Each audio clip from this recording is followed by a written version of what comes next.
All right, what is going on, everybody? Welcome to this second episode of the Beer Chaser podcast.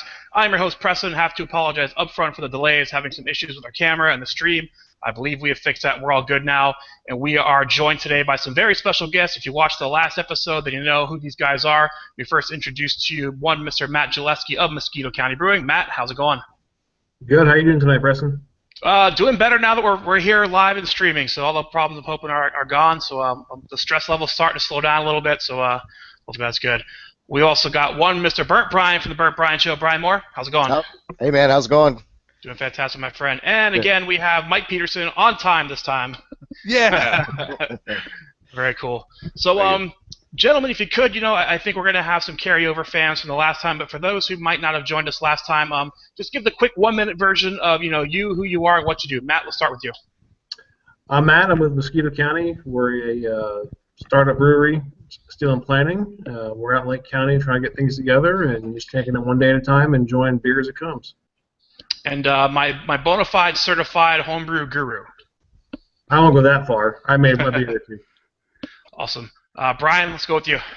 Yeah, well, basically, I just have a small YouTube channel where I do all kinds of food reviews and food-related things like different challenges, and also I'm a huge fan of craft beer, obviously, so I do a few videos on those, and yeah, that's pretty much me. Mike? And I am host of At the Bar podcast here in Orlando, Florida. Orlando's #1 rated podcast. That's right. Awesome. And for those who might be cross-trafficking with the other channels joining us tonight, I am Preston, host of the Beer Chasers. We feature content on YouTube, just a little bit of everything. We do home brewing, we do beer reviews, we do brewery tours, we do cooking with beer, we do blind taste tests. Anything beer-related, we pretty much get involved with it. So let's go ahead and kick it off since we're running a little far behind today. Like the last episode, we featured a beer that none of us have really tried before, and something that's kind of outside of our comfort zone. So I've asked the guys once again to kind of pick up a beer for tonight's show, and we're not going to go through a 5-star rating here. We're just going to kind of give our quick, brief synopsis of it. But Matt, what did you pick up for us tonight? Well, first of all, it's pretty hard for me to find a beer I haven't had or something I don't like. I kind of dug deep. You usually hate on me because I like IPAs a lot, but one of the things that I really don't like a lot are black IPAs. So I picked up 21st Amendment's Back in Black IPA, and I'm just going to be straight up. Black IPAs are not my style. I've only ever had 2 that I liked, so this one should be interesting. All right. So if you could, just go right for it and go for the pour. Yeah, Matt, pour it. Sorry. Well, I got to open it first. Yeah. Come on, get it together. Let's see it. Let's see that beautiful beer. Here we go. It is. Actually, it's not as black as I thought it would be. So what's your beef? What's your beef with black IPA? My biggest beef with black IPA are it's a dark hoppy brown ale that people call IPA, and they add a whole bunch of roasted malt, and it tastes very acrid and ashy and almost charcoaly, and then they add hops on top of that, and the hops don't contribute much of anything except more bitterness from the acrid malts. So most of the ones I've had aren't very well executed. Right off the top of the bat, my 2 favorite ones are Liquid Vinyl from Broken Strings, and there's I believe it's called Jungle Trail from Orchid Island. Other than that, I'm not really a big fan of the style, so this should be pretty interesting. All right. So while you're giving it a taste, I will remind our audience at home, you can join us in the chat room. We've got a couple of chat questions up there. We'll be getting with the panel on here very soon. But if you'd like to join us, log into YouTube. There's a little chat function. We'll get your comments and join in the fun. What do you think, Matt? This isn't the worst one I've ever had. I'm still getting some of the acrid bitterness from it, but it seems a little more well-rounded. More malt forward and pretty balanced. I don't get a lot of citrusy aroma or hoppy aroma out of it. It says it's good till the 21st of September. I think this one might have been sitting on the shelf for a little while in ABC, so it's got some more of those caramel notes to it. But I think some of those caramel notes actually round out that bitterness with the roasted malt. So if I had to give it a 1 out of 10, I'd probably give it a 6.5, 7. All right. It's interesting for me because I know you love stouts and you love IPA, so putting the 2 together, it's like you would think it'd be peanut butter and jelly, but for you it's kind of chocolate and tuna fish. No, I think that chocolate tuna fish. They fight each other. Awesome. Brian, let's go ahead and move on to you. What do you got for us tonight? Okay, so just like Matt, I'm a huge fan of the IPAs and stouts. IPAs pretty much being my main thing. I had two different choices. Sour beers are kind of not really my favorites, but I do like to have them if I'm going out and going to try a flight or something. I like the variety. But what I picked up was another one. Farmhouse ales aren't entirely my thing. They're kind of hit or miss. It all depends. I've had really good ones. I've had really bad ones. But I picked up this one. It's called, I think, Bouquet or Bouquet, perhaps. I'm not sure. But it's a farmhouse ale. It's a product of Belgium. It was brewed and bottled by De Brouwerij Locristi, Belgium. Yeah, got it. First try. This one's at 6.5%, and it's dry hopped with Citra and Mosaic. Interesting. Yeah. So it's got great carbonation. Let's see what we've got on the pour. So jealous of your guys' cameras. I'm still working with this potato camera. Hopefully soon, man. Yeah. Oh yeah. It's definitely what I would expect from a typical kind of farmhouse ale as far as the color goes. Definitely a little haziness to it. Good solid 2-finger head. Yeah, and it smells like. Are you getting the horse blanket? Are you getting the horse blanket kind of saison, or more of the funky sour? More of a funky sour tone, and those are the things that I'm not a big fan of. Those particular flavors, and that's kind of typical with a lot of the farmhouse ales I've had. But that's what I'm getting, at least the Belgium ones. But cheers. Thankfully, sometimes you're surprised, and the flavor isn't what you get in the aroma. And so this is definitely a really smooth, easy drinking farmhouse ale, and I think maybe the addition of the hops that they use may have kind of added a slight dryness to it, so it's not just overly fresh and watery. It's got a little substance to it. It's really tasty beer. It's almost like Americanized with those citrus hops. Yeah, definitely. Awesome. So on a scale of 1 to 10 real quick, how would you rate this one? As far as farmhouse ales, I mean, I'd give this one a solid, 8 out of 10. It's really nice. good. Ooh. Not bad. Yeah. Drink it again. Like Awesome. Oh, yeah. Mike, what you got for us? So I went with my old favorite brewery, Dogfish Head, and it's an IPA because we all know I don't like IPAs, but it's their Flesh and Blood IPA here. Oh, cool. So blood orange. Yeah, the blood orange, 7.5% with orange peel, fresh lemon flesh, and blood orange juice. Very in cool. my Bowegan's IPA glass here. Nice. Support local. So I'm going for it. Love Bowegan's. Yeah, a little known fact, I know Dogfish experimented with blood orange probably before it was cool. I know I've seen a lot of homebrew episodes or articles where they reference Dogfish as kind of interpretation of how to make one. So. Yeah. So this one you definitely get the blood orange. You get the lemon. I don't like citrus, so this one for me would be what fits Preston's criteria of beers you don't normally go for. It's not bad. It's not hoppy. It doesn't have that IPA resin bitterness to it, so it's pretty smooth. Definitely an East Coast style. From 1 to 10, I'd probably give it close to a 7, for me personally. Very cool. All right, so we'll jump into what I brought for you guys today. So I went again with Terrapin. I love Terrapin, and they have a bunch of stuff I haven't tried before. So I picked up the dry hopped pink peppercorn saison. So dry hopped, I normally don't do. Pink peppercorn, I don't think I've ever had. I think, Matt, you had one I tasted once. And saison, I don't normally do. So I'll try to pull it up here. You kind of get a look at it. Not too bad. So I'll give it a pour. In my awesome beer chaser's glass that you can't see. Thanks, Crystal. Will's wife etched that out for me. Nice. So, kind of jealous still. All right. So I can't see much, but woo! Lots of big thick head there. I poured a little aggressive. 3 or 4 fingers there. Go for the aroma. Smells nice. Not very horse blankety, but it does smell saison-like. I'm not sure I'm picking up any peppercorn or anything like that. I hope you get some in your nose. But I'm getting a citrusy kind of hop. I do typically snort my beer first, but yeah, you get some of that citrus from the dry hops for sure. So that's coming through. Not getting much peppercorn, but saison. I would taste.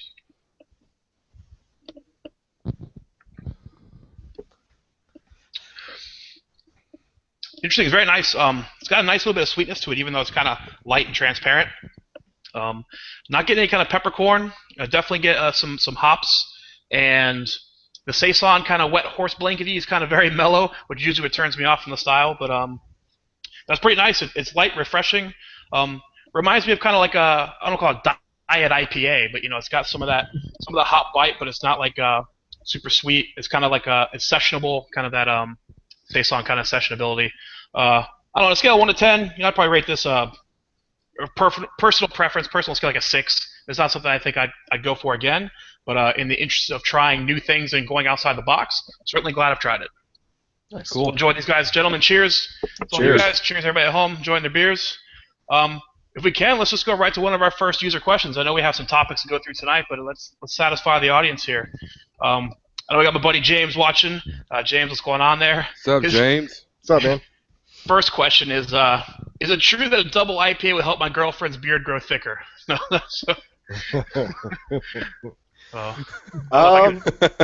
Yeah, I don't know where to go with that one. Yeah, maybe. It's got enough alcohol in it. Or West Coast IPAs would also help. I'll be the technical nerd here. No, it won't help her beard grow bigger, but it'll help your boobs grow bigger. It's actually it increases your estrogen. So the more IPAs you drink, the more estrogen you tend to have. Excellent. Right.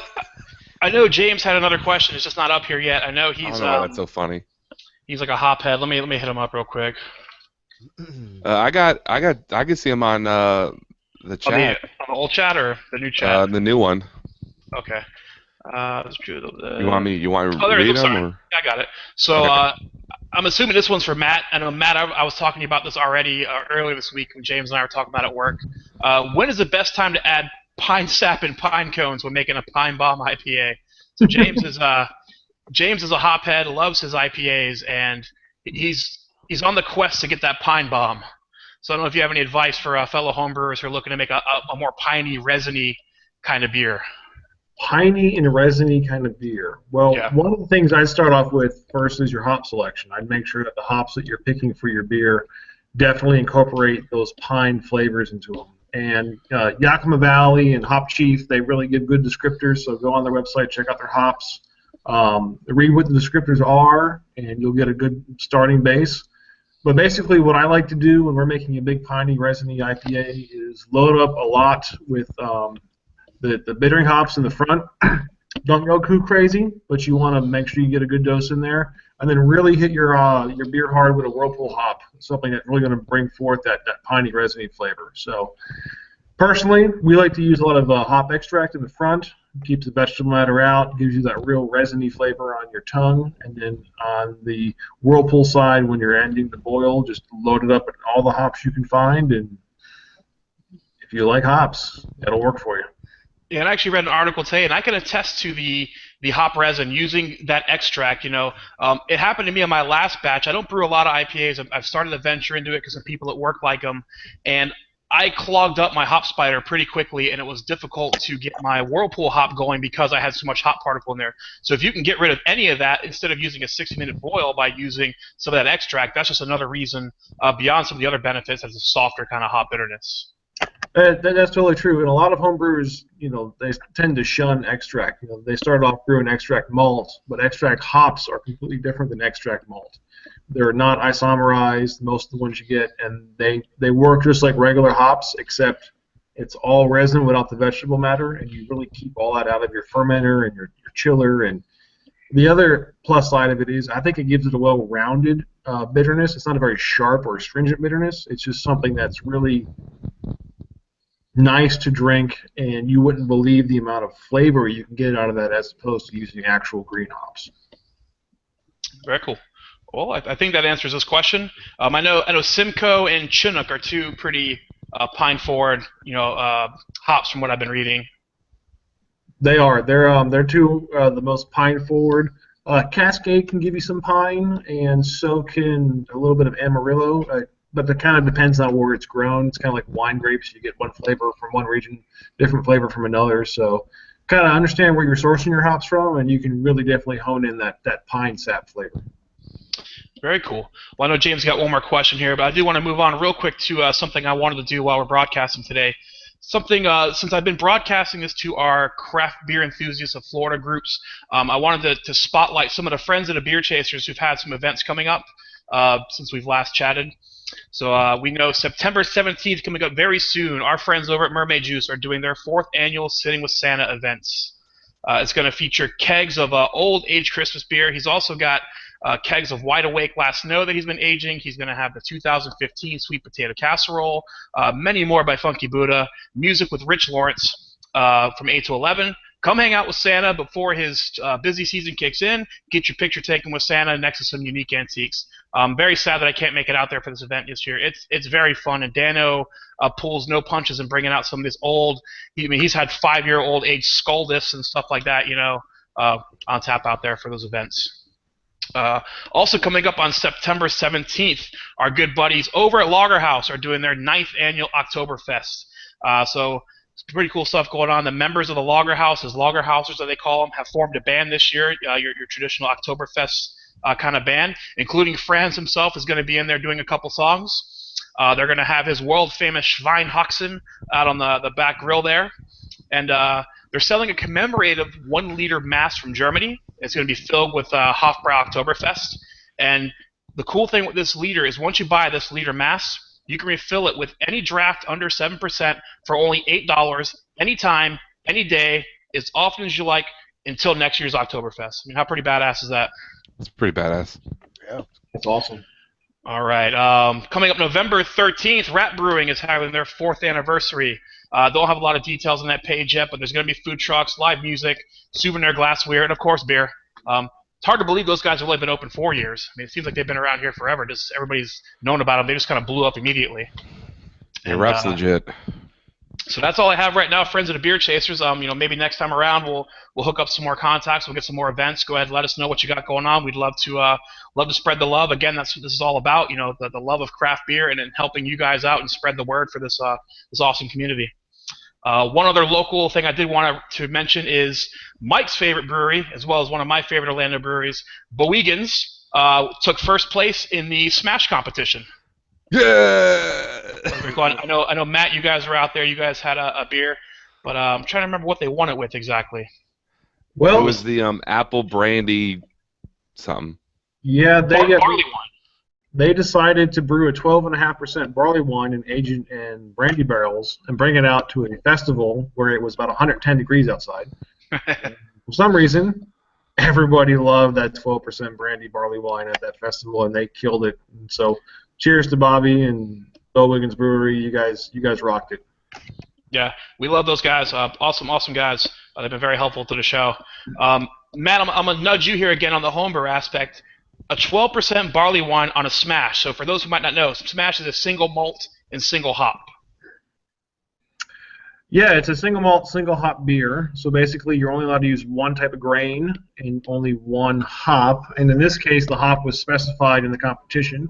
It was called Jarillo. It's a dwarf hop that was grown, I think, in southwest Arizona, New Mexico area. So for them to take the chance and make a 12% barley wine on that, I mean, that's pretty hard to do. You have to get a lot of flavor out of that single malt and do it a lot of different ways just to get that done. So the fact that they were able to pull it off and then win the competition, that's hats off to you guys. That's some amazing brewing right there. Yeah, Mike and I used Jarillo in our Starfruits American Wheat that we brought to the Land Craft Festival, and Jarillo was very interesting. It almost had like a spiciness to it. I know, Matt, have you used Jarillo before? No, this is our first time using it. It's a very interesting hop, very high alpha acids. It would make a very good bittering hop, and we use it for flavor too. It had some spiciness, almost kind of like a pear. People say fruity, but this is more of a different kind of like a lighter fruity kind of flavor, I thought it was. Mm-hmm. Very cool. Well, awesome. But again, friends of the Beer Chasers, love you. Thank you for your support.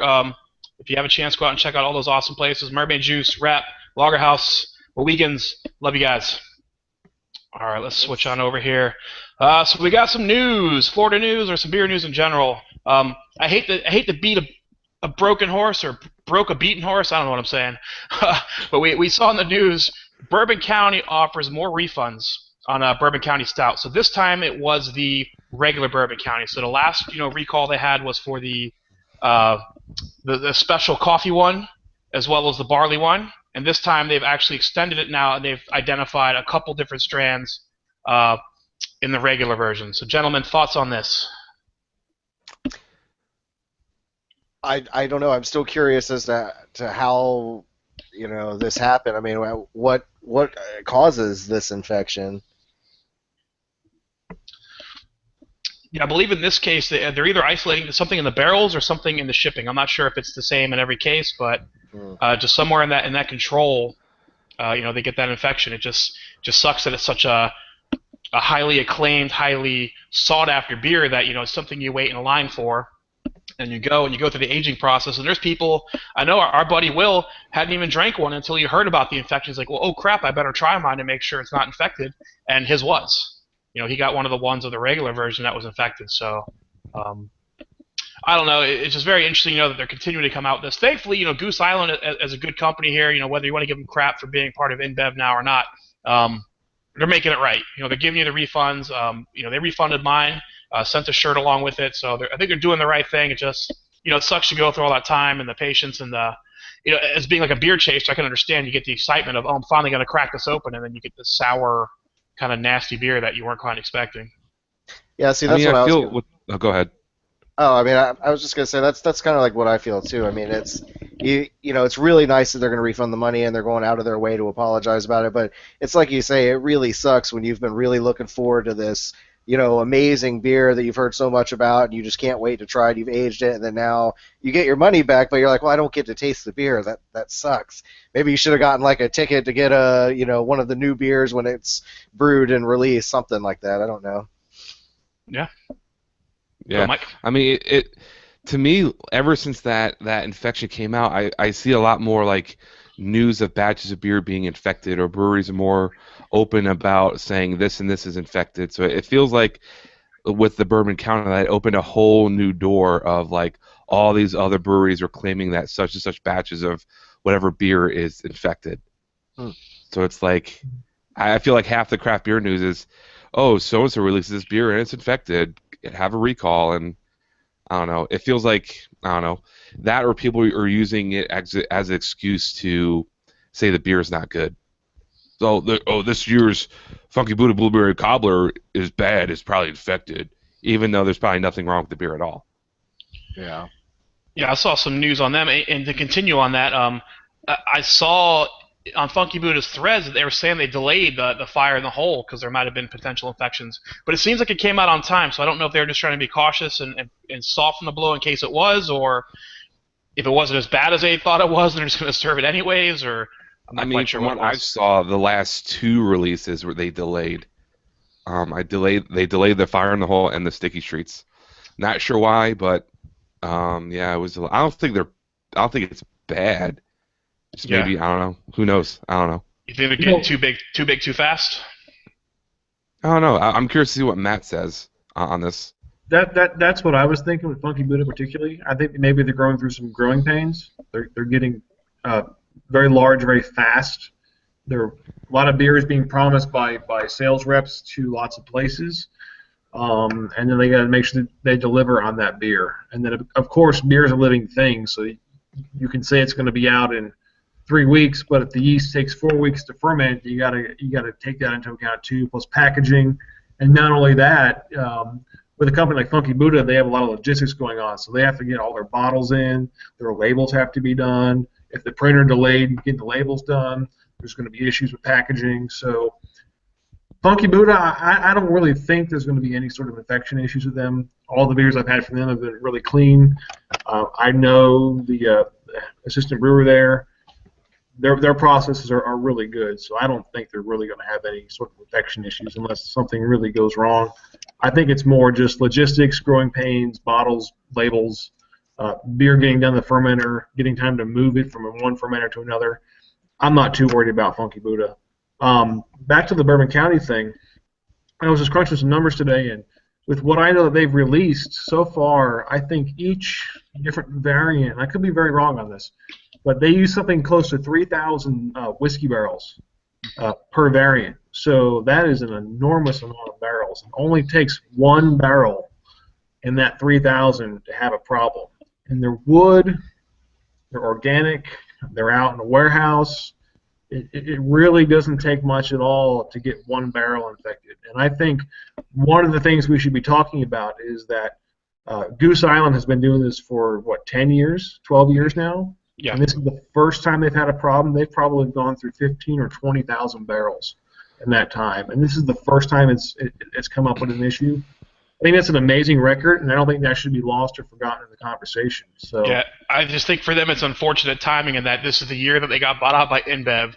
They changed the bottle sizes, and here comes the infection. So it's just, the old bum bum ba ba, just wrong place, wrong time, unfortunately. And I think with craft beer kind of hitting a spike in popularity and people understanding, the difference between great beers and understanding what beers should be sought after. Just wrong place, wrong time for them, unfortunately.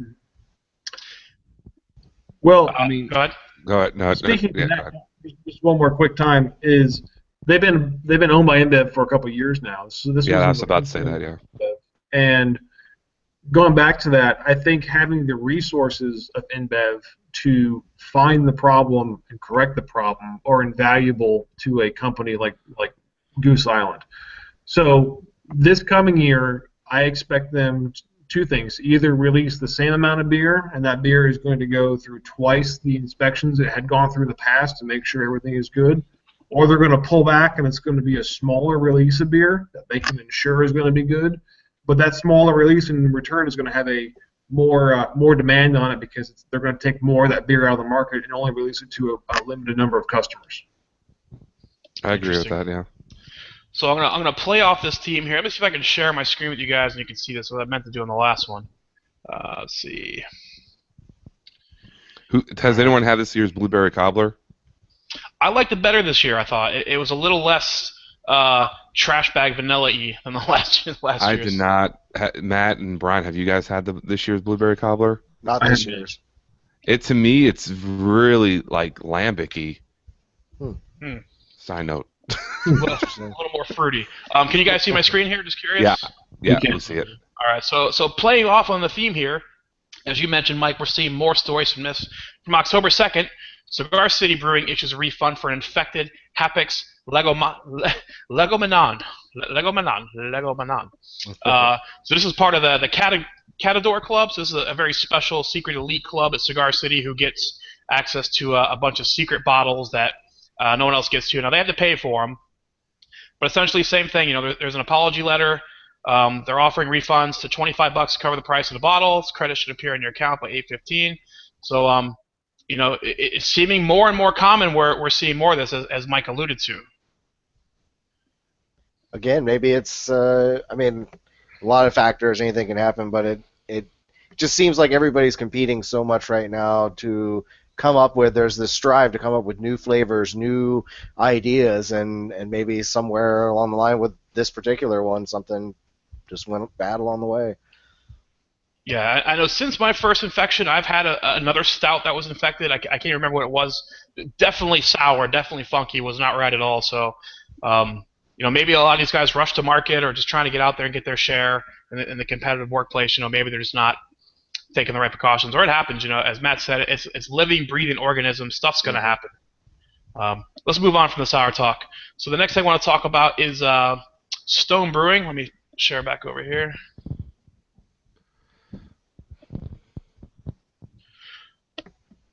So Stone Brewing announces a destination hotel. Now again, obviously they've announced this before, but they held a press conference announcing a new initiative. They've announced an organic farm to supply the restaurants. They've announced their second destination brewery in San Diego. So basically, they're taking the craft beer experience to a whole other level, where they're including a hotel and a bunch of themed restaurants and hospitality types of things to it. Just curious, your guys' thoughts on this trend. Is this something you see more and more breweries doing? As craft places are becoming destination hotspots. People are taking vacations and traveling to go to these places just to try out beer. Do you see this as something that the trend will continue? Well, I don't know. at first I was kind of like, well, I didn't know what to think about this. I have heard a lot about their the food, the restaurant aspect that they have, and how it's just become really popular along with the pub. And as I read through the article, I came to the one spot where it said hotel amenities will be equally beer-centric, epitomized by the availability of a complimentary stone beer immediately upon check-in and in-room growler delivery service. And I said, wow, that's exactly what I want when I go out to some hotel somewhere. I want to get a fresh stone beer, excellent, and I can get a growler up to my room. That's amazing. I do like that they're kind of changing the way, I don't know, trying to add these kind of little things. It's neat. What do you guys think? Okay, I guess I'll go. Well, let's not forget, guys. Dogfish Head has their own hotel or motel, I should say. Let's not give Stone all the credit here. Got to give my boys the Dogfish. But Yeah. I understand where Brian's coming from. I think it is cool, though. I don't think it's a good idea because how much of us go on vacation? How much time are we gonna spend in the hotel room, especially if you have kids? So a lot of the times people go to a brewery, go have a flight, have whatever, get up and leave. But why? What's enticing someone to stay at a brewery for a week or 5 days or a weekend, where if they have a family or if they're traveling or sightseeing, like they're not going to take it. I think most people aren't going to take advantage of the growler because you can't take it drinking everywhere. You have to probably stay on premise. So I think it's a good idea. I think it's a lot of marketing and publicity for them, but I don't see that necessarily being a thing, especially with the amount of craft breweries, how small they are. Very, very, very few can actually have that kind of money to do something like that. What do you think of some others that could? Who do you else think can get away with this? Oh, probably Lagunitas. It's probably one of them. Yeah. Matt, what do you think? Off the top of my head. I think this is the natural evolution in micro beer. I'm going to come up with a new term for it. It's called mega micro. Companies like Stone. Stone is now in Virginia. They're in Berlin. They're opening Berlin, I think, next week or in a couple weeks. Yep, so, Dogfish Head is getting to the point where they're pretty big. They've got their own hotel, like Mike mentioned, or motel. And it's kind of a destination thing. If you're going to go out to California and you're going to visit breweries, why not stay at the Stone Hotel? I mean, you're going to be living at a brewery for the time you're there. So, do I think it's a long-term feasible plan? I'm not sure. I hope it is. I hope that the business guys behind that idea really put some thought behind it and it succeeds for them. But I think that's really the next turn in craft beer with these mega micro companies like Stone, Dogfish Head, Sam Adams, Lagunitas, Ballast Point, these large companies who are able to now not only make it just a brewery, because what's going to bring you into their tap room when there's 24 microbreweries a block down the road? But now you can stay there and then go visit those other people. So I don't know. It's an interesting idea. Would I like to stay there? Sure. I'd stay there. I'd have a great time there. But I don't know how long it's going to last. Yeah. Mm-hmm. So I'll bring it back local. St. Somewhere out of Tarpon Springs here, they're currently renovating a building in downtown Tarpon Springs in the very historic district, which has a couple of decent old-school bed and breakfasts, these buildings from the early 1900s. They're moving into one of these old-style buildings, and what they're doing is actually something similar to this, where it's going to be kind of bed and breakfasty, where the brewery will be on the bottom floor, and you can actually stay the night in the top floor, and it's a throwback to the old French-esque, French-Belgian-y kind of parlors. That's the way it used to be, that you could go get a pint in the bottom floor, and then you could stay the night in the top, and they're kind of bringing something similar to that. So not on the scale as far as Stone, but very similar kind of feel, something right down here the road from you guys, and literally a hop, skip, and a jump for me. I mean, that to me is a better idea, having a motel or a bed and breakfast or a big whole mega center hotel. It's kind of, I don't know. I'm not sold on it. Yeah, I mean, it's definitely not a family vacation spot for sure. I guess the only thing that I see it as being a really big appeal, especially there are a lot of professional businessmen and women that just travel all across the country constantly on the go from state to state. And I think it would be great for that kind of business class, maybe not nothing too huge, but I mean, that's if I'm traveling around to have those luxuries of great quality craft beer where I'm staying. It's kind of nice if I'm only there for a couple days in between business meetings and whatnot. My wife mentioned she'd be interested if there was a spa tub of beer. All right, let's jump back into some local news here. So, Florida hops, from this article at least, are saying are America's fastest growing craft beer market. So, as we know, we talked about last time. So I get the article up here real quick. I should make this a little easier. All right.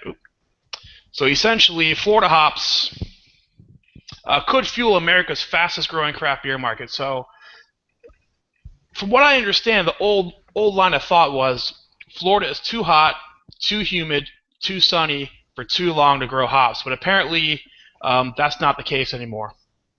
So I know there's a union here, or a Florida Hop Consortium, a collaborative group of scientists, producers, and brewers aimed at producing the highest quality locally grown Florida hops.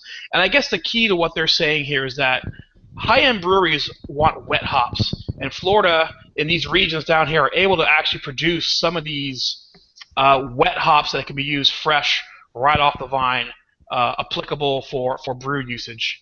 Matt, I think I'll chime in on you. As kind of the subject matter expert here. What are your thoughts on this? Did you get a chance to read the article, and what do you think? I skimmed through the article. I can tell you it was a very interesting read. I've tried to grow different various hops in my backyard here in Orlando, and I've had some that worked okay for a year or two. I've had some that died before they even came out of the ground. I think if it's executed properly and they can get the right crossbreed of hops, we were talking about the Jarillo hops earlier. They're not really supposed to be able to survive in the southwestern desert, but apparently they're thriving. They're a new species of hops. If they can get a genome like that established here, it'll be very interesting. I think there'll be a lot of different flavors to them, but in the long term, I don't see it as a sustainable crop like they do up by the 48th parallel in Yakima Valley and in Germany and in New York and that kind of thing.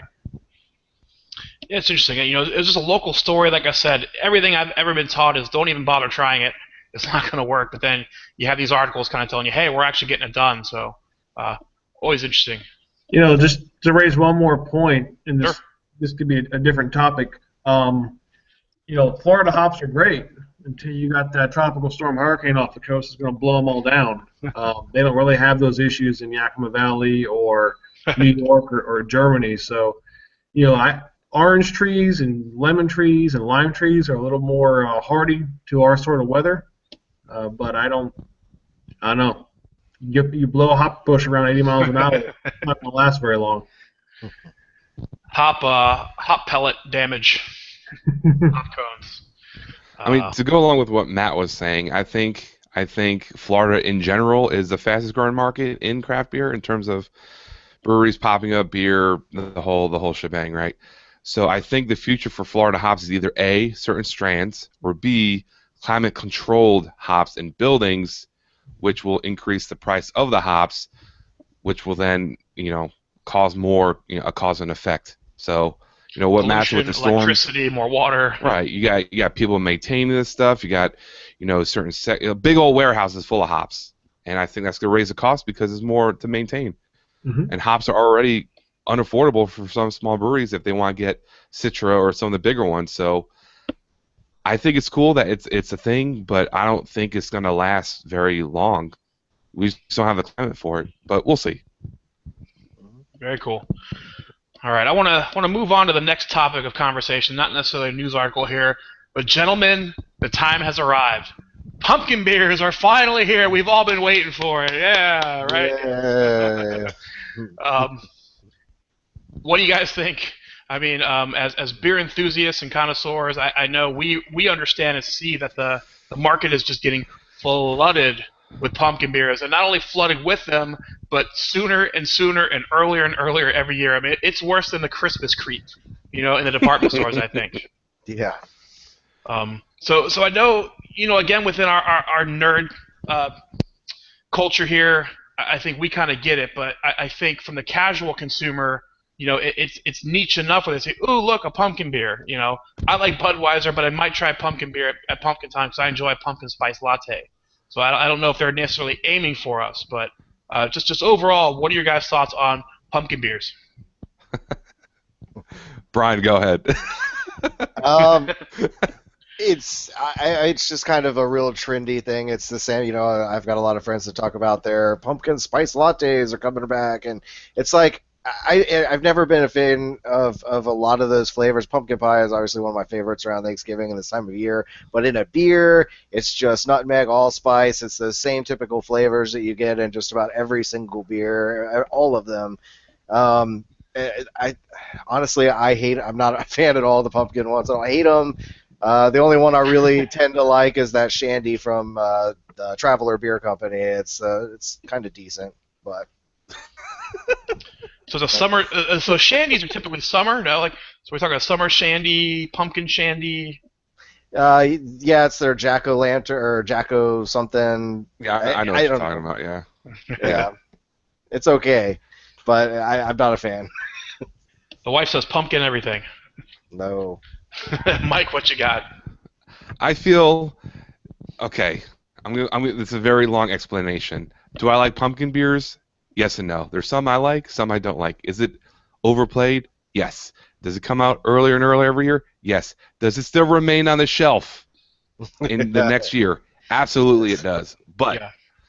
I feel the hatred for pumpkin beers is overwhelmed because the people who are so adamant about hating it just want to hate on something because that typical craft beer snob, I'm too good for you hipster vibe. Each beer has its own place. Each beer has its own season, and if you're still adamant about hating pumpkin beer, then you're probably not. I don't know. You probably hate a lot of other things. That makes sense. James in the chat says Thanksgiving is a perfect time for IPAs. Yes. And I bet if you ask him at any other time, is also a perfect time for IPAs. In the summer, in the fall. But I feel pumpkin beers get a lot more hate. Yeah. They get a lot more hate than what they should. All right, Matt, I'm coming over to you as a brewer. I know you've brewed them. I know I've brewed them. I'm not sure how much you consume them. What are your thoughts? I'm kind of with Mike on this. I'm torn. I've had pumpkin beers that I like, and I've had pumpkin beers that I couldn't drink. They were gimmicky. It was like they just poured a bucket of pumpkin spice into a regular beer, and it was like, here's my pumpkin beer. Like, okay. The pumpkin beers that I like the very light, sessionable pumpkin beers with a hint of spice. And on the flip side, I also like the deeper, darker, larger, 10% plus pumpkin beers that have a lot more complexity to them. The middle-of-the-road pumpkin beers aren't really my favorite. What I've seen this year in our market, in Orlando at least, is I think they finally jumped the shark last year, and I think Pumpkin was on the shelf May 31st. It was like, what was going on? It was June. There was pumpkin beer everywhere. People were having pumpkin beer parties. This year, I've seen it settle down a lot. Yeah, I'd agree. What's really sad is you can still find pumpkin from last year sitting on the shelf. And that's what Mike was saying. And yep. There's a liquor store up by me where they had a whole case of pumpkin sitting in the sun for a year, and it kind of sun-baked the label and bleached it out a little bit. No way. They ended up kind of hiding it for a while, and then they put it back on the shelf, and you walk by, and is that a different pumpkin? It's got a different label. No, it's a label from last year. It just kind of sat in the sun for a long time. So, that said, my wife and I, we opened a Good Gourd from last year, and it was really good. I didn't like Good Gourd last year when it first came out, but after a year of age, it was pretty tasty. So, I do like pumpkin beers. They have their place, but it's a very niche thing, and a lot of people got sick of them a couple of years ago. Yeah, I'd agree. And I've run the gambit. It's a style I enjoyed for a bit, and I'm not gonna say it's as bad as IPA, but because there's so many out there now, it's impossible to chase them all down. And that's kind of what I'd like to do, is to kind of find the best of the best, try the top 10, then make a decision, and kind of move on to the next category, next style. And my favorite, believe it or not, is Sam Adams Fat Jack, which I don't think has made it down here this year. I've been trying to find it. Nobody's been able to find it.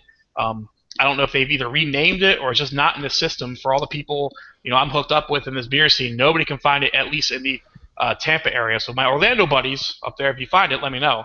But I loved Fat Jack. It was just the right amount of alcohol kick, just the right amount of pumpkin, right amount of spice. I think that one's absolutely fantastic. And of course, Cigar City's Good Gourd has been pretty good. I felt last year it was good on draft. It wasn't good in the bottle. I don't know what it was. Story of my life. Yeah, it was missing some of the spice kick. It was just kind of the bland kind of base beer. Not that it's bland. That's probably unfair, but it was just kind of the base beer with no spice, which the base beer is okay, but in combination with the spice is what makes that beer really great. But yeah, Fat Jack's my go-to, and it's like an $8 bomber. I mean, it's value. It was 8 or 9%. I love that one quite a bit. So as a brewer, I enjoy brewing them, and I'm trying to brew one that I kind of like. Matt and I have been working a little bit this week on some recipes for it. I think this year I'm going to try using not only some pumpkin but some butternut squash and sweet potato. Kind of mix that up. I'm going to bake it, which I usually don't. I just throw it straight in the mash usually. This year I'm going to bake it and brown it a little bit, and then add that to the mash, and hopefully it'll bring up some of the caramelization. For the home brewers out there, I'm going to use some Cara Brown, which I used last year. It's a brown malt that, when used upwards of 25% in your grain bill, is supposed to present like a graham crackery kind of flavor. I used it last year at like 16%, and it was hinting of graham cracker. So this year I'm jacking it all the way to 25%. I'm pretty much using like 2-row. I'm using some 6-row because I've got a bunch of low diacetic power malts in there, so I'm hoping to boost the diacetic power with some of that 6-row, some wheat, some flaked wheat, that Cara Brown, and then the spices and some of those natural ingredients, and hopefully we'll have a winner this year. So look for that in a future episode of Beer Chasers here in a couple weeks. That brew day. Awesome. And the tasting as we're coming up on the season. Gentlemen, anything else on the pumpkin beers before we move on? Just to clarify, I just want to make a point. I definitely don't hate pumpkin beers. You said you hate them. You said you hate them. It's just like I don't like that flavor. As somebody who's cooked professionally for 14 years, it's just I spent years of baking and those same flavors, the pumpkin, the allspice, the nutmeg, all of those intense, strong flavors, it just all kind of tastes the same in most of the beers. Some are heavier alcohol content, some are a little bit lighter. I kind of like, like you guys had said, the more lighter ones, and then occasionally I might like a really strong, dark one on a cold night or as we're starting to get into the cooler season. But for the most part, it's a matter. I would try to love everything I try, but there's just no way you can like everything, so it's just not for me. Right on. Some quick advice for people who want to brew a pumpkin beer. Choose your base style wisely and understand what that style tastes like. My personal favorite style for a pumpkin beer is a strong Scotch ale with some pumpkin spice in it. But make sure that base style is what you taste with a little bit of the pumpkin spice. You don't want to overpower your beer with pumpkin spice. I think the really good pumpkin beers out there, you can taste the amber ales, you can taste the brown ales, you can taste the porters or the stouts with a touch of pumpkin. It's not so much a pumpkin bomb with some fizzy brown water behind it. So just make sure to keep that base beer the most prevalent part of your recipe. Matt, what would you suggest on a 5-gallon level to start with? Somebody you're not going to overpower with some pumpkin pie spice. What would you say to add? Where would you add it? What I would really do as a brewer, I would make a really good base like brown ale or porter, maybe even an amber ale or amber lager, and then I would add a little bit of the pumpkin spice to the secondary, a small bit at a time, so you don't overpower it, and see if you like it. If you like it, you can add a little bit more, but just remember, you can always add more, but you can't take it out. So start off with something nice and easy. Dose it a little bit in the secondary or in the keg or in the bottle. Just see if you like it. Take it from there, and you can always scale up. Yeah, I can tell you what's worked for me, and again, I generally make my own. I don't think it's a style. I think it's just a specialty category. I don't go after a Scotch or a porter or a brown.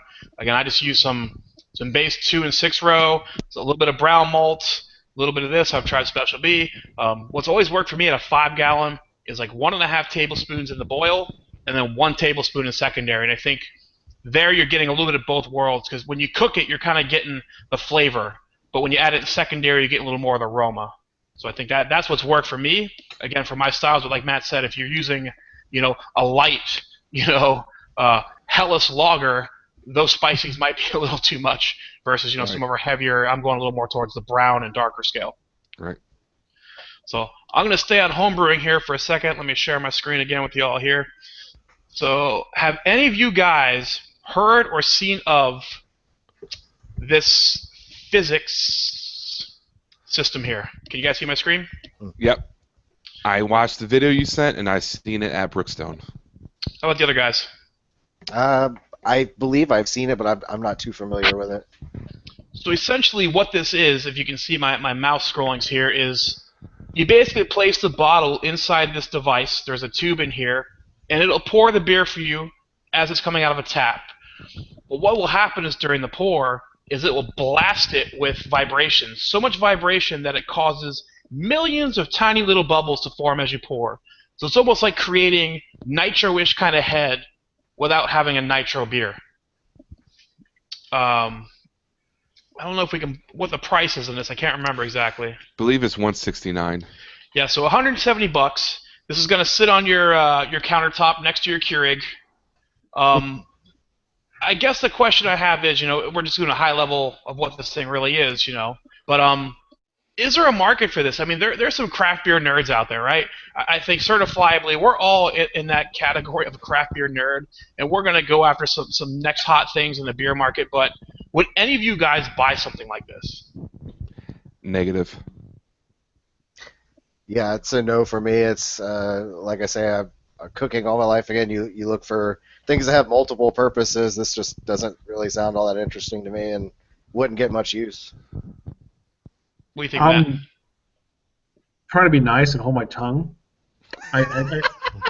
You know somebody. You know one of the investors, don't you? Yeah, he knows somebody.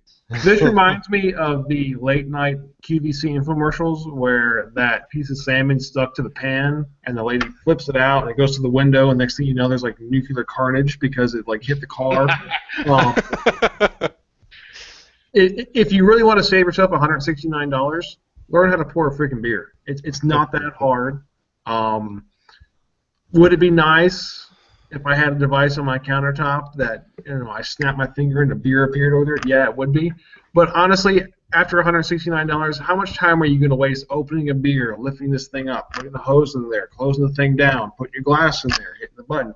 You just waited 5 minutes to pour a beer, and now you got to clean it because it's full of beer. So what happens if you pick a different flavor the next time you want a beer? You started with a porter, and now you're going to go to an IPA. Now you got to clean everything and flush it. I think there's a market for it because people will buy anything. Do I think it's a good product? Learn how to pour a beer. Save you a lot of money. My thing with that is that I don't understand is they one, if you guys see the video, when they push it back to give it that nitro effect, there's like 4 fingers of head like on the glass. One, that's wrong, and then 2, why would you go through all, like Matt said, go through all the work to put a single bottle of beer in this thing just to pour it out to make the head foamy? Like, that's pointless. And they say it's a draft quality, but draft beer doesn't pour like that unless it's nitro. So it's counteractive. I don't know. I think it's dumb. Get a kegerator. Yeah, it reminds me of those old school, like Matt said, the old school infomercials where there's the smoke and mirrors. They're putting the laser beam on the car and showing you how well the wax works. It's like, that's not the problem. I don't have to worry about laser beams. Yeah, the sun is pretty hot, but you're putting it through extreme conditions, and that was my thoughts on it as well. So I just wanted to get your opinion on it, because I'm a beer nerd, and like I'm all about cool beer stuff, which I'm going to show you here in a second. A new toy I just got in the mail, but I wasn't buying that, and I wouldn't know anybody who would. It's just the craft beer nerds I know who are into craft beer aren't going to do that, and I think the casual beer drinker isn't going to do that. So what's the market? If they're not going for this niche, it's not going to appeal to this niche. Like, is it somewhere in the middle? Is it like, who's it going for? It's the wannabe craft beer drinkers. That's who it is. Yeah. People who think they're cool drinking Sam Adams. It's going to be your rich or your rich family member at Christmas who doesn't know what to get you, but they know you like beer. You're going to open up something under the tree, and it's going to be this thing. And you're going to go, Ah! No. Did you keep the receipt for it at least? I can get a pair of shoes. Let's get sent back. Awesome. Well, speaking of gear, gadgets, and nerdetry, I wanted to show you something I'm super proud of here. I'm so happy to have purchased this. I'm going to share my screen and show you the website first. We're going back on the homebrew aspect. I know I've talked to Matt a little bit about this, but I ran into this product called the Tilt Hydrometer. And again, super excited about this. And essentially what this is, for the people who might not know much about brewing, is at the beginning and the middle and the end of your brewing, you want to take what they call a hydrometer sample of the levels of how much sugar is in that beer, so you know exactly where the beer started, where it finished. You can calculate your alcohol. And the whole time you're taking samples and you're trying to get these measurements, and you're losing beer, and every time you open up your fermenter, you're risking infecting your beer. So there's been stuff similar to this in the market, but this is the first like $100, it's $120, $100 item that kind of solves this problem. So it's called the Tilt Brewometer Floating Wireless Hydrometer, and essentially you stick this in your beer as it's fermenting, and what will happen is it'll actually send data to your smartphone, and it'll tell you the gravity of your beer as it's actually fermenting, and it'll tell you the temperature of the beer inside there as you're fermenting. As Matt might be able to test to you while I get set up here, super important. Yeah, I mean, this is the 101 of beer. This is how's my fermentation doing? How are my temperatures doing? Temperature directly affects fermentation. So having a device that's in your fermenter and giving you live readings, I checked it out. I think it's Bluetooth or Wi-Fi, but it basically will go out, and you can be walking around the mall, you could be at the baseball game, you could be at work, and you can just log on to your phone and find out how your beer is doing, how temperature's doing. And that's a huge thing. I mean, that's a lot like, it's the equivalent of competition barbecue folks having those automated fans and temperature readings on the barbecue, where they're able to keep a constant temperature and come out with that great barbecue and not have to deal with it. Meanwhile, the rest of us who are trying to do that are fiddling with things, trying to keep the air flowing and different things. So from a home brewer's perspective, a $120 entry point on something that's going to give you precise readings like that is going to improve anybody's homebrew exponentially.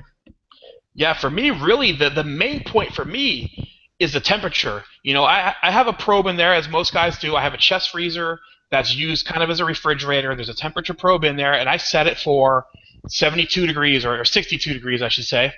And in my refrigerator will only turn on to keep it to 62 degrees. But during fermentation, the alcohol or the fermentation going on in there is going to cause that to go above 62 degrees. It could be 65, it could be 66, it could be 67.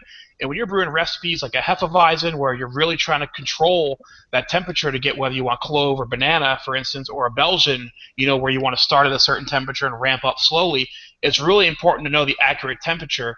And I think they've had solutions out there for that, but this is combining not only the hydrometer reading but the temperature reading into one unit for $120. It feeds to your smartphone. I'm super excited to try this thing out. I'll be brewing this weekend.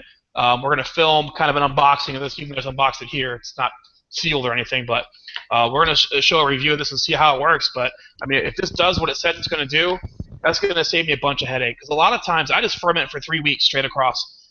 I'm only brewing 5 gallons of beer, so every time I open that up and take a sample, I'm losing, 10 ounces of beer. So I'm losing a beer 2 to 3 times. I'm opening it 2 or 3 times, and I'm risking infection. So to me, it's like, if this thing will tell me just that, like, it's done. The gravity's not coming down any further. It's been steady for 3 days. It's letting me know that I can probably take my final gravity reading and bottle. I might save myself a week, because right now, again, I just let it sit for 3 weeks just because. I just want to be safe. I've had a couple bottle bombs where I bottled a little too early and then put my priming sugar in there, and between the priming sugar and the sugar that was left, it blew up. So I'm super excited about this, for sure. And it's definitely, I think, super cool. I like that. It's one of the good features, good product for homebrewers, for sure. No dispenser. Brian, what made me get you into some homebrewing? I've done 2 batches. Again, first one I did was the malt extract, and I basically we have this great little store in town called Hogtown Ale Works. And it's great. They have so many people that come in. We have an awesome community around here, and they have a great recipe book, so you can go in and look through of their own created recipes, and they always have new stuff for the different seasons. And it's nice. They'll prepackage everything. You just pick out which recipe you really want to make, and they can put everything together. Or obviously, you could build your own stuff. So I do have my carboy and hydrometer and all of that stuff, and I'm thinking about doing maybe another batch as it starts to cool down. I never had anything to keep it cool enough, and I really didn't even think about getting a chest freezer or anything. So I'm probably going to try to do that here sometime soon if I can find one cheap enough. Yeah, I think Matt and both of us can attest to how important that is. I mean, you're going to spend all that time, all that money brewing, and really all you're making is wort. The yeast are what makes the beer and the alcohol, and you want to treat them right. You want to keep them in a stable environment where the temperatures aren't fluctuating. It's like it's super important. I think a lot of novice homebrewers put the cart in front of the horse sometimes and neglect that aspect of it. They make the swamp coolers and do all these things, and to me, it's just like, if you're gonna do this, spend the $200 or $300, get the chest freezer, and it's worth its weight in salt for sure. Oh yeah. Yeah, I'd agree with that. I would say all of the beers that I've ever had from homebrewers, about 80% of them that were bad were because they didn't have temperature control, and you spend $50-$60 a batch of beer making a really good beer, whatever you want to make, and you're right, exactly right. You make all the wort, wort's great, but you know what? Yeast make beer. You can make all the wort you want, but unless you treat your yeast right, you're not going to have good beer. And I think that's also an issue with some of the smaller microbreweries, is they're not treating their yeast right. That's where a lot of the issues, flavor problems come in. As long as you treat your yeast right, you keep them happy, healthy, and at temperature, you're going to get good outcome from no matter what you use them with. Yeah, we're pretty familiar with Hogtown too. I know they're part of the Florida beer circuit. I've entered some competitions into the Hogtown Brewers circuit. I think it's around March or April every year, so we know all about those guys. Cool. Good deal. Awesome. Well, I think we're about time to wrap this thing up here. So the time of the show, we talk about what we're getting into, what's coming up in the next 3 months. I think it's been 3 months since we've done the last one. I'd like to kind of keep this maybe quarterly. So Matt, talk about what you and Musquito County Brewing are going to be up here in the next 3 months. Coming up right away, we are brewing beer right now for the Windermere Craft Beer Festival, October 22nd. It's in downtown Windermere. We were invited to that graciously, so we hope to have a good showing there. We're going to be bringing a Oktoberfest, a real lager, a Marzen. We'll be bringing our Pima Citrillo. Hopefully, lined up too will be the Margarita Goes, which Mike enjoys, and we all enjoy it, man. The IC Noises coffee milk porter. Nice. So that's also delicious.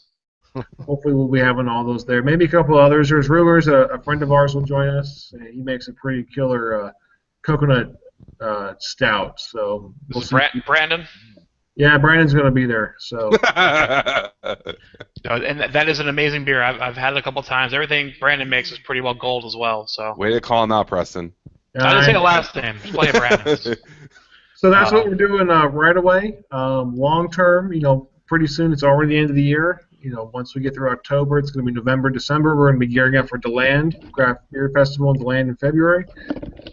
That's our big heavy hitter of the year. And other than that, we're just making some beer, enjoying ourselves, and sharing it with everyone who likes good beer.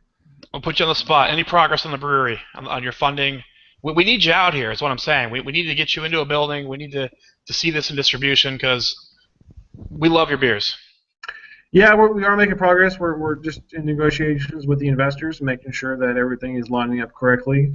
It's a slow and tedious process, so once all that's said and done, hopefully we'll have some news this year at DeLand.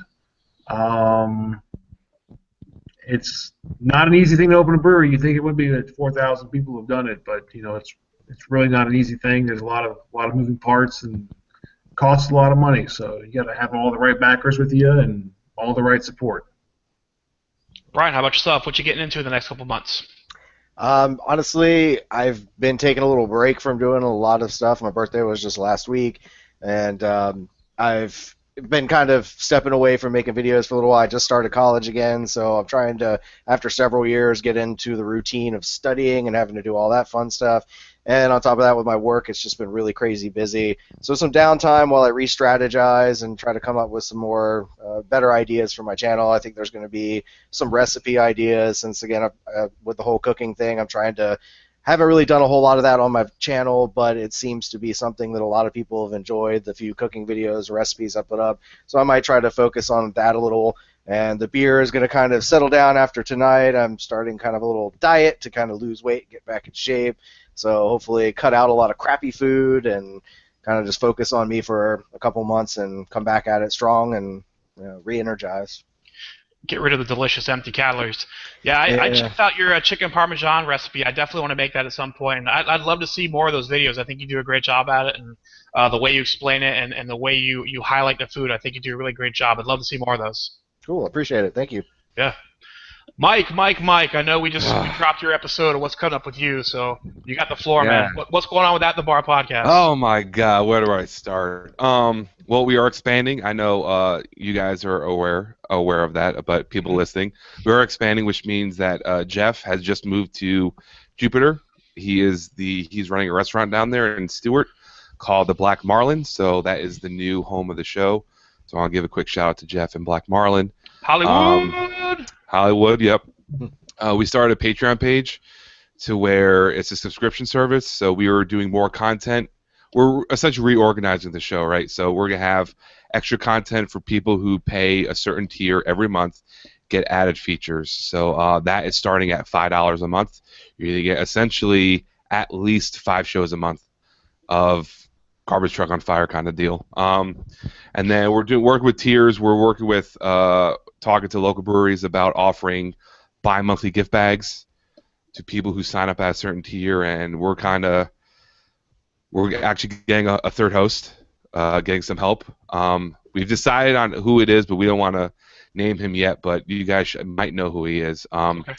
But yeah, it's been nonstop for me the last 2 months between the South Florida tour, the World UCF's first annual Homebrew Fest. It's been crazy. I work every day on the show, so where will I be in 3 months? Hopefully rich and have my own studio and on a boat drinking beer. Hopefully, I mean, everything's good, man. I mean, hopefully everything, people like what we put out, people pay attention and comment and participate in the conversation. But a lot's been happening for sure. Very cool. So for us, I'm going to get on the soapbox a little bit here. I figured to come tonight. As you guys know, the Beer Chasers is kind of on a teetering point right now of whether we're going to keep doing what we do. Essentially, our equipment is falling apart. The little flip cam that I use is pretty well broken down. I'm using a borrowed tripod. I don't have any lighting. Even when the flip cam worked, it didn't work in like dark, loud situations, aka every bar I've ever been to.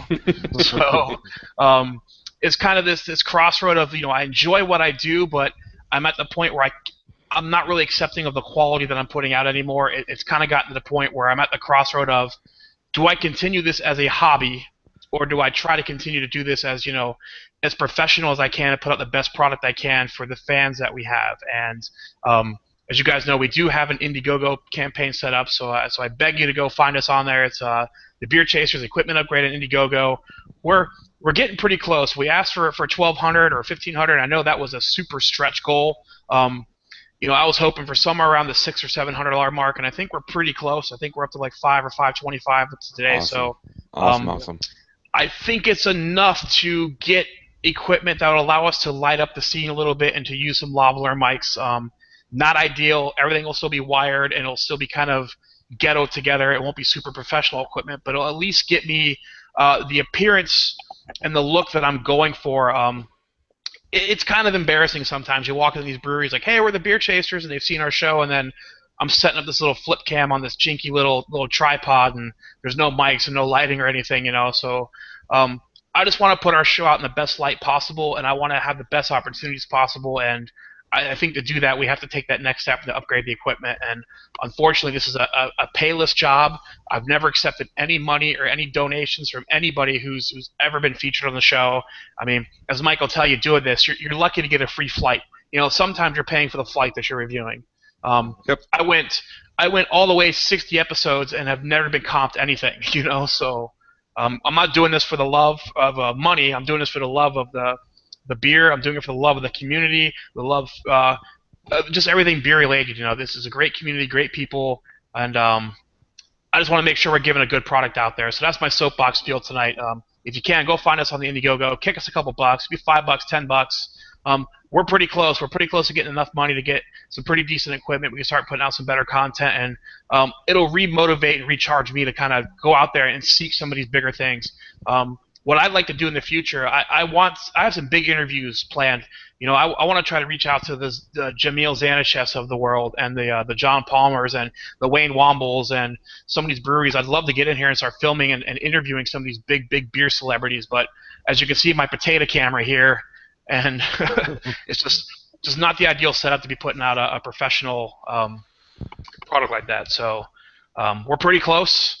So again, I appreciate everybody's support who has donated so far. I have to give a big ups to Dano. Dano had a super huge donation, man. I really appreciate that.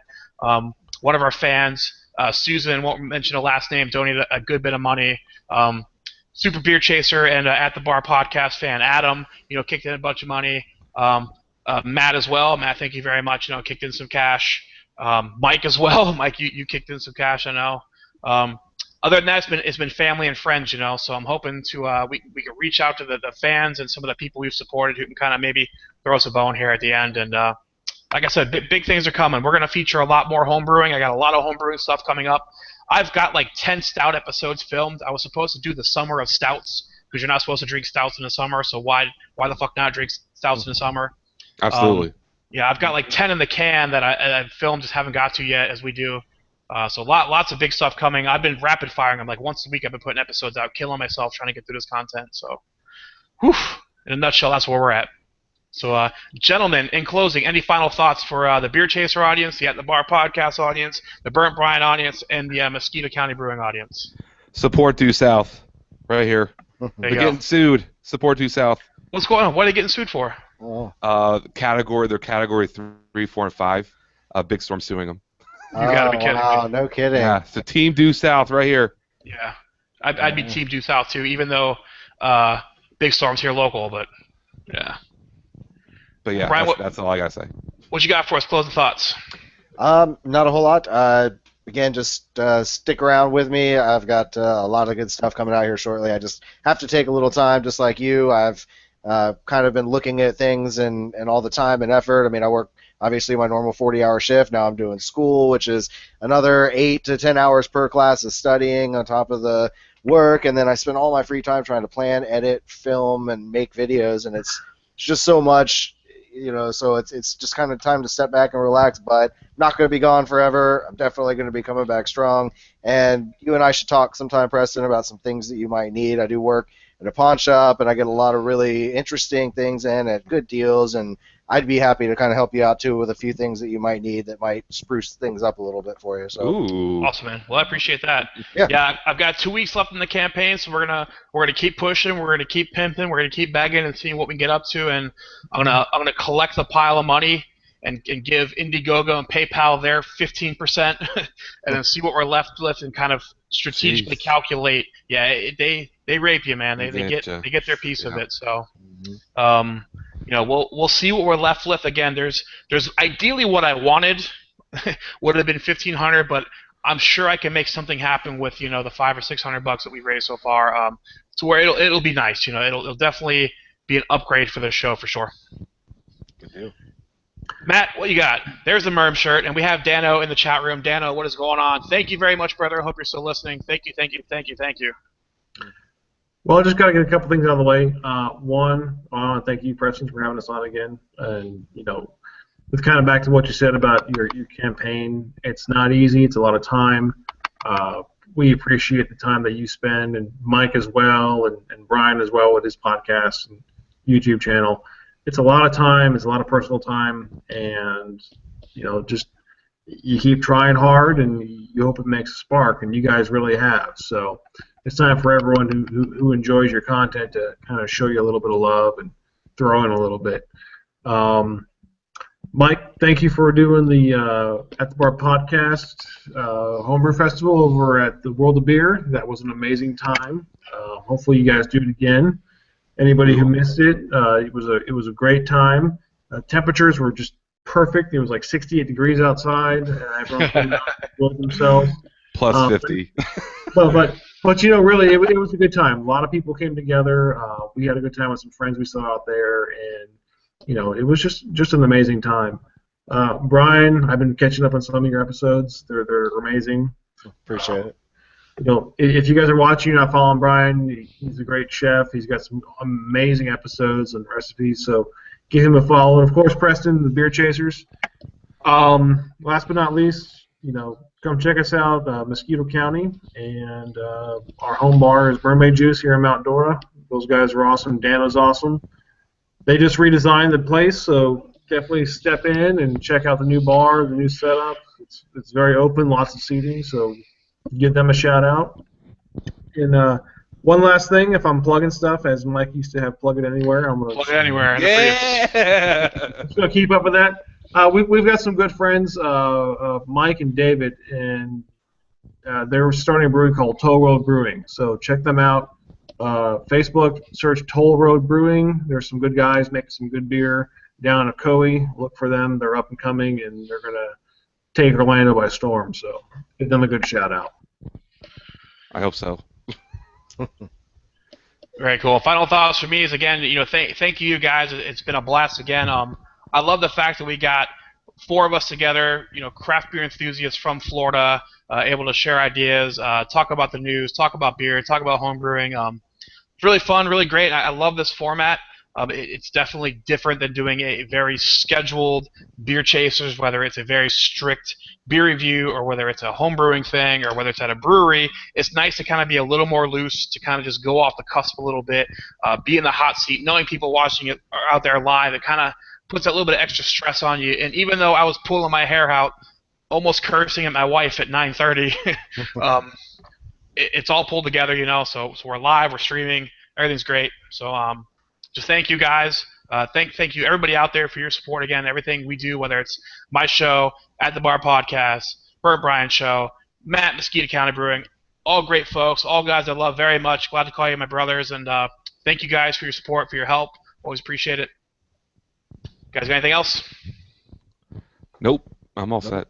All right. Well, I think that's going to wrap up this episode. I'm Preston. That's Matt.